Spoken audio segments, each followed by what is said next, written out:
What's up, Roos? I'm Lawrence Brooks IV, and welcome to a new semester of Roo News COVID-19 mask mandate. There's a lot to cover. Lieutenant Governor Mike UMKC reported.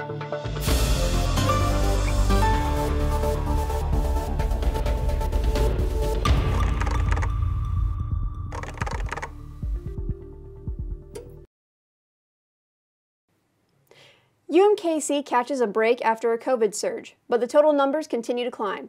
Thanks for joining us. I'm Sylvia Jeffress. And I'm Lawrence Brooks IV.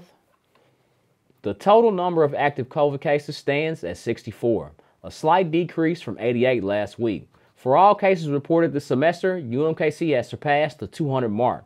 With a total of 222 cases as of February 14, 2022, the rate of COVID cases could soon blow past the total cases from last semester, which was 277. You can get a free COVID-19 test at the UMKC Student and Wellness Center at 51st and Oak Street in Suite 237.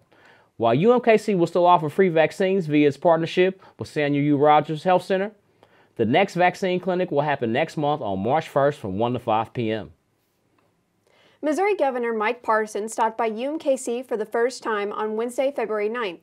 Governor Parsons met with many educational leaders, including Chancellor Molly Agrawal. The focal point of the roundtable discussion was higher education in Kansas City and the workforce. However, the biggest news to come out was the proposed budget recommendation for 2023. If passed, UMKC would receive millions of dollars to help fund for higher education. The money would be mostly spent on expanding the health science department. As partnerships continue to strengthen, the chancellor has one goal in mind. He said, "This will make UMKC the premier academic health center." Our fellow Roos crowned the official Roo royalty of Court Warming 2022.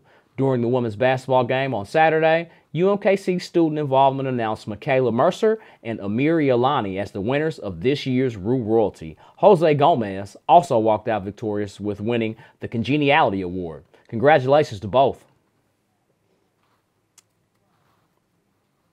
Do you know who they are?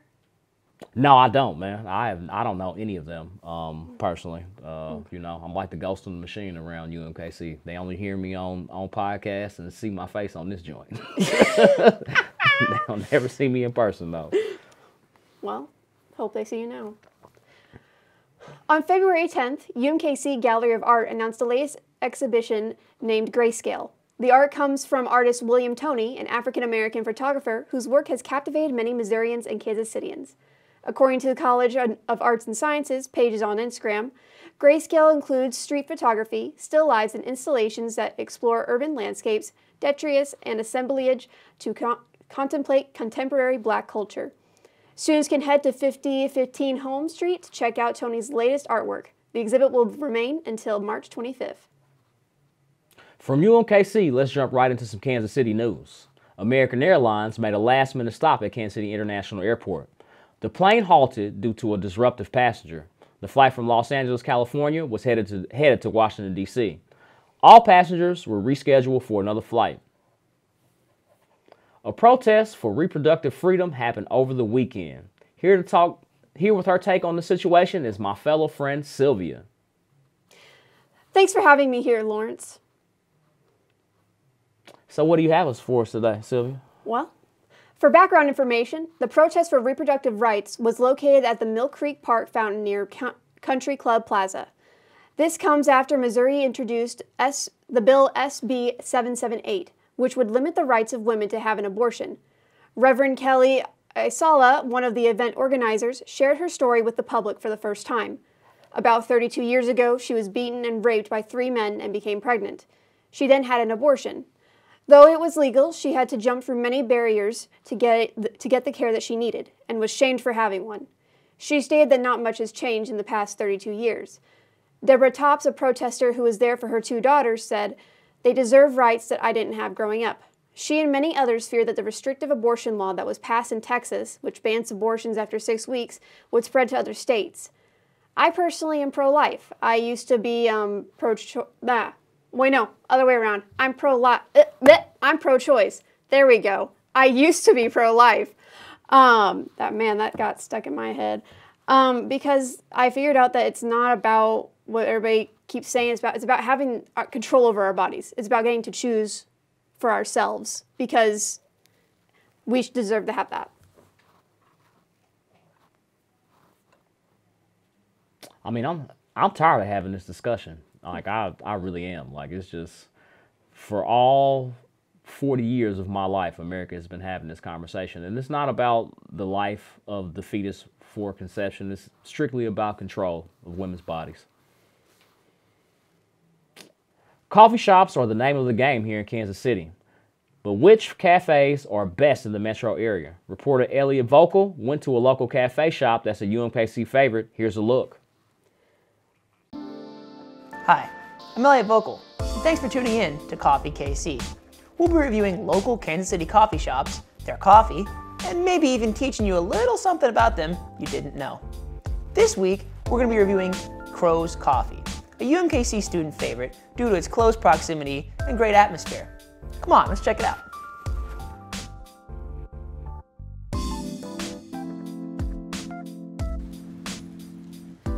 And we're back at Crow's Coffee. Founded in 2014 by owner Zach Moores, this Crow's Coffee on 51st Street is actually the original location, though they have spread to 2 other locations in Redbridge and Waldo since then.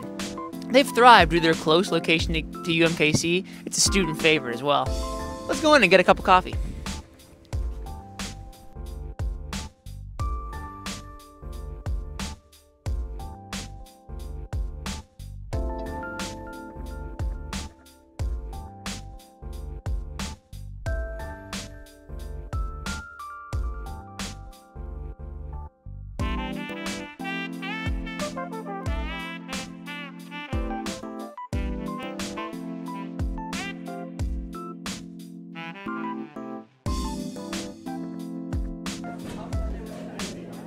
As always, I ordered myself a plain black coffee, and this morning I treated myself with one of my very favorites, an Americano. I actually almost wasn't able to get a seat here this morning because it was so packed. You can really see the community love and support that's kept this place thriving for the last 6 years. They offer a variety of coffees, teas, and even breakfast burritos. You can really see why this is a great place for a nice Saturday morning coffee.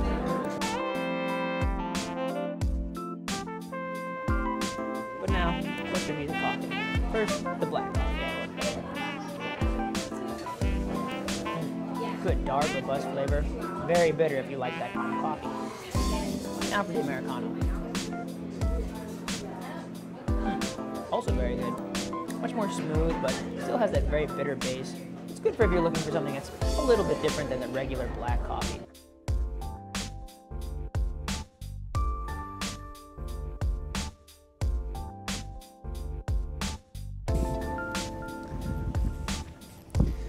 Well, there you have it. Crow's Coffee on 51st Street, right by UMKC campus. It's a great place to stop by if you like bitter coffee, great atmosphere, and not quite enough places to sit. I'd say overall I give this place a 7.2 out of 10 stars. Hey, thanks for tuning in, and I'll catch you next week.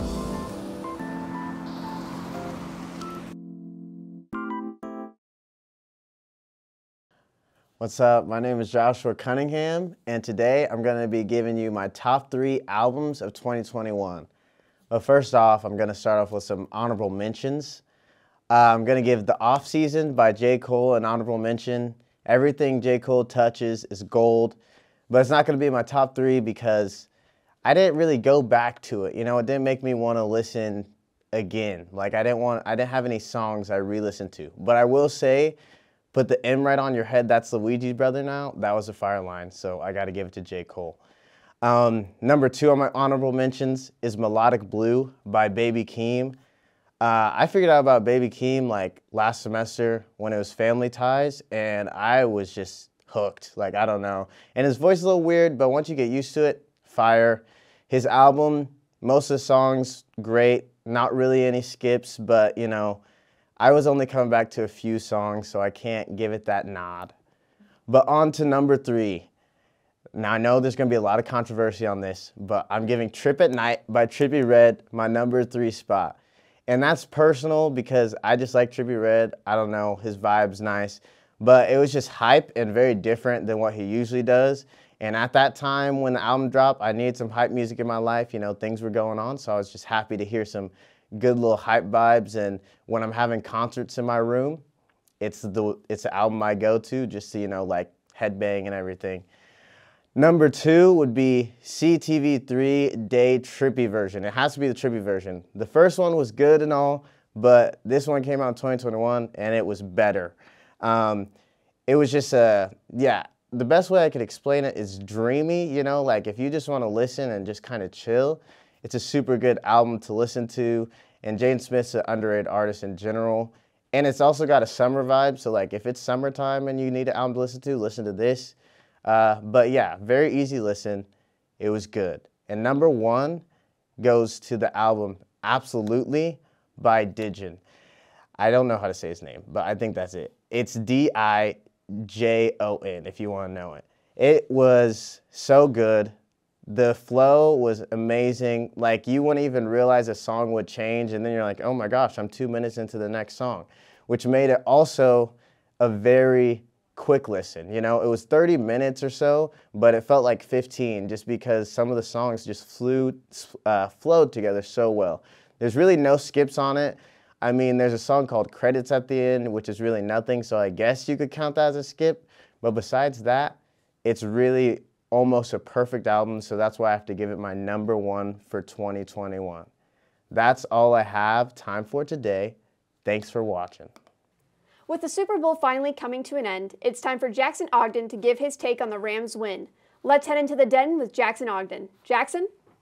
Welcome back into the den. I'm Jackson Odgen. And it was another eventful week of sports here at UMKC. Let's start with on-campus athletics.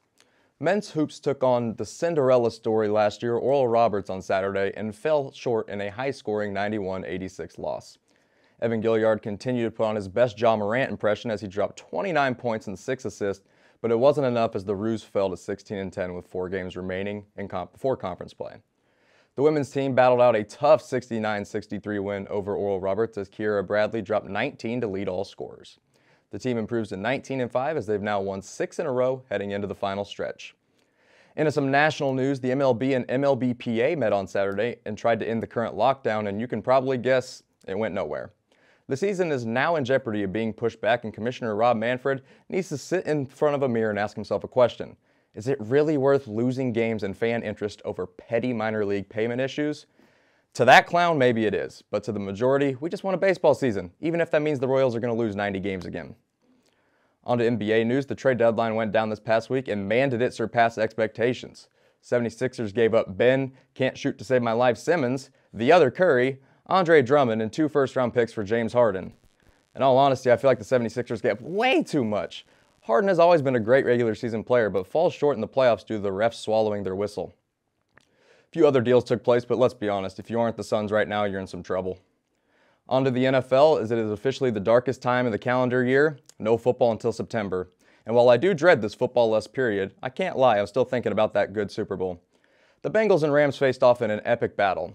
Early on, the Bengals must have been listening to Dr. Dre because they forgot about Odell as he dropped the game's first touchdown. Special shout out to everyone that had Odell, first touchdown plus 600, good play. Joe Burrow would finally warm up and drive the Bengals down the field to get a field goal that would cut the game to 7-3, but not too far after, Matthew Stafford said, "Guess who's back? Back again," as he hit Cooper Kupp in the end zone to give the Rams a 13-3 lead. Burrow and the Bengals would get a much-needed answer as they would force the Rambles to be humble by cutting the score to 13-10 at halftime. After a fire halftime show, Burrow hit T. Higgins on what should have been an offensive pass interference for a 75-yard touchdown to give the Bengals a 17-13 advantage. On the next play, Stafford would throw a pick to Bengals, and the Bengals began to feel like they were destined to be in the club later in LA. However, Aaron Donald and the defense did their thing and held the Bengals to a field goal to make the score 20-13. After a ton of sacks and missed opportunities, the Rams got the ball trailing 2016 with a little over 6 minutes to play, and Stafford and Kupp said, "We gon' be all right," and drove down the field to take a 23-20 lead with just a little over 90 seconds remaining. Joe Shiesty ran into the human freak that Aaron Donald is, and the Cinderella story Bengals lost their glass slipper and fell 23-20. Matthew Stafford took home the Lombardi Trophy for the Rams, and Cooper Kupp won Super Bowl MVP award. With that, the 2021-22 NFL season comes to an end, and so does this week's Dive into the Den. As always, I'm Jackson Odgen. See you next week.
Thanks for joining us this week. Subscribe to us on YouTube and Instagram.